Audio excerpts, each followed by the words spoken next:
Hello everyone and welcome to another round of front-end news. Here is what I prepared for you today. Microsoft holds the headlines with three major announcements. The beta version of the new Microsoft Edge is available for download. There is a new bounty program for Microsoft Edge Chromium, and developers can now start using the second iteration of Web Template system for Visual Studio Code. I also have a larger than normal software update section and a special developer of the week. So stay with me until the end to find out all the details. All this being said, let's get started.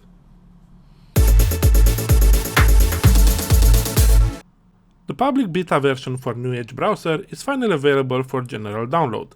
This is the third and final preview channel which will come online before launch, and it marks the moment people can start using the new browser for everyday use.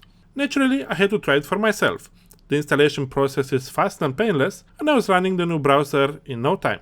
Despite looking like the old Edge, under the hood the Chromium is clearly visible, from the menu options to the developer tools. You can even install Chrome extensions once you activate the option to allow extensions from other stores. Overall, this is a major milestone both for Microsoft and the web at large. Therefore, if you are a developer yourself or simply want to see what the new browser has to offer, head over to the official site and download your copy. You may not know it, but Microsoft already had a bounty program for its existing version of the Edge browser. With the release of the beta for the new Chromium-based Edge, they also expanded the program in a bid to increase the security of their newest browser.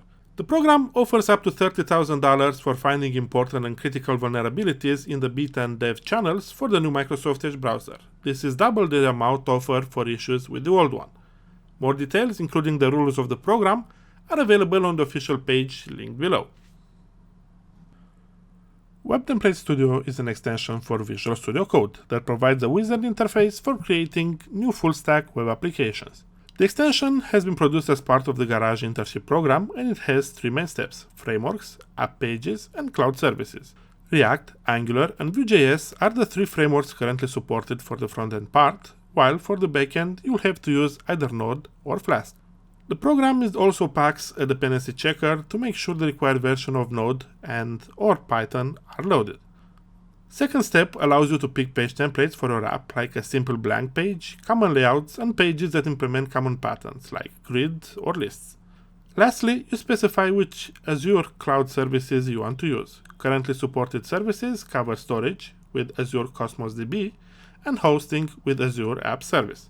Web Template Studio is completely open source and available now on GitHub. There is a public roadmap currently available and a set of contribution rules for everyone wanting to join the fun. You can find more info in the links below. The WebKit team published the release notes for Safari Technology Preview 90. By far, the most numerous updates are focused on the Web Inspector, but there are a lot of other changes and improvements, and you can see them all in the article linked below.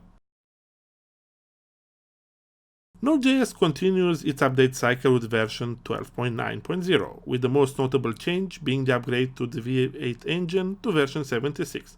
Full info is available in the official release notes. Angular releases the next 3 preview of their upcoming 9th version. They are shipping a bunch of bug fixes, some new features, and a lot of performance improvements. Be sure though to check all the breaking changes when you're upgrading your code. StandardJS is a JavaScript style guide, linter, and formatter, and has advanced to version 14.0.0. The most important changes are support for ES 2019, automatic lint for MJS and CJS files, and the inclusion of funding, the open source experiment that helps maintainers get paid. Full details are available in the release notes linked below. NuxtJS version 2.9 brings lots of bug fixes, new features, refactors, and dependency updates. Full details are available in the release notes linked below. Next, we have vue-cli version 4.0.0 release candidate 0. This brings over some bug fixes, an updated documentation, and some new features as well. You can find the full list in the release notes. Today, the developer of the week is a real unicorn of the community. She designs, she codes, she writes, she runs a podcast, she tweets, and she speaks at events all over the world. I give you the one and only Kravets. Yuna loves to travel, listen to audiobooks, and do brush lettering. She is co-host to a podcast about tech tools called Toolsday. She curates and makes dev doodles and makes contribution to open source software. Yuna's career is marked by big names like IBM Design and DigitalOcean, and she became a Google developer advocate for material design earlier this year. Now, she no longer needs to take time off to speak for events, as it is part of her job description. If only someone would organize a conference in Antarctica so that she can visit that continent as well. Yuna is very active online on Twitter, and her cute puppy, Disco, is melting hearts both in the Google offices and on Instagram.